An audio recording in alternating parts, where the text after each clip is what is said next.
I'm trained as a photographer, so I do photography, and that's what I tell people that I am. But I think overall I'm an artist, and I consider myself an artist because I make art when I have time in all kinds of mediums. I draw, I paint, I make sculpture, encaustics, mosaics. I kind of love it all. I started when I was 15. My parents bought me a camera to go on a trip, and it was very generous of them because I didn't grow up with a lot of money. It kind of allowed me this opportunity to see the world through a lens that was more than just my own eyes. I think that I always saw the world very uniquely, and the lens having like this contraption that could translate that to my outer experience was really beautiful. I'm from Mexico. I'm from Tlajomulco, which is a little town outside of Guadalajara. My whole family is still there. We're just me, my mom, my dad, my brother all moved out here, and then we've been growing and living here since. My parents grew up with no money at all, like very poor. They both come from very traumatic backgrounds, having to like work hard to just survive. Since I was like a teenager, it really weighed on my chest. It was like, oh, I can't like just go see the things that I want to see, can't go connect with my family, I can't know my grandparents, right? And so I was very angry, I was very isolated, I felt very alone as a teenager, and that was like just so much pain and grief within that, and like feelings that I didn't know how to process properly. And so that all tied into my identity and just my experience as like a person. I think that having an artistic practice is an outlet that like I need, and that's why I do it. And it brings me belonging, you know, it brings me a sense of place to have this outlet for me. I'm the creator here, sort of thing. You know, I'm the one who gets to make decisions, gets to say yes and no, get to put this piece down there and that thing over there.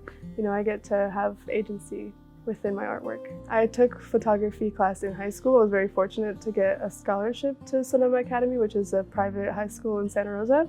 And I took an art class every single year of high school. I learned so many techniques, and then getting in a space to really like think about photography as more than just a picture that you click, and like composition and thinking about meaning and what are you conveying, like all of that was super nice for me. It's very much a process of like walking through the woods, you know, connecting to the land, and then also asking permission. Every time that I go to take a photograph, it's like asking or presenting myself, introducing myself to the land and having that conversation so that I can create something with it.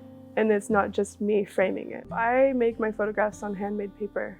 And the reason for that is because I really want to highlight the oneness of earth and body. And a lot of the times what I'm photographing are bodies and a lot of different meanings of that word. And the paper that I make, the first batch that I made ever was from like old torn up journal pieces that had all my emotions written all over them. And I condensed that down to a pulp and then turned it into paper. Ideally in the future, I'd love to grow my own paper, like have a garden, and then I use the scraps to make my own paper on which I make photographs. That's like my vision, my dream. The series that's gonna be in the show, that's what I worked on for my thesis. I was really hoping that audiences would get a sense of embodiment to their bodies, their spirit, the land, and how all of that becomes one, how all of that is one. So the series is called Escoctintlali, which means veins of earth. And it was my way of reconnecting to my ancestry, my roots, my homeland, as somebody who's not able to return home at the moment. So it was like a way of like seeing my body, my veins, my vessel as like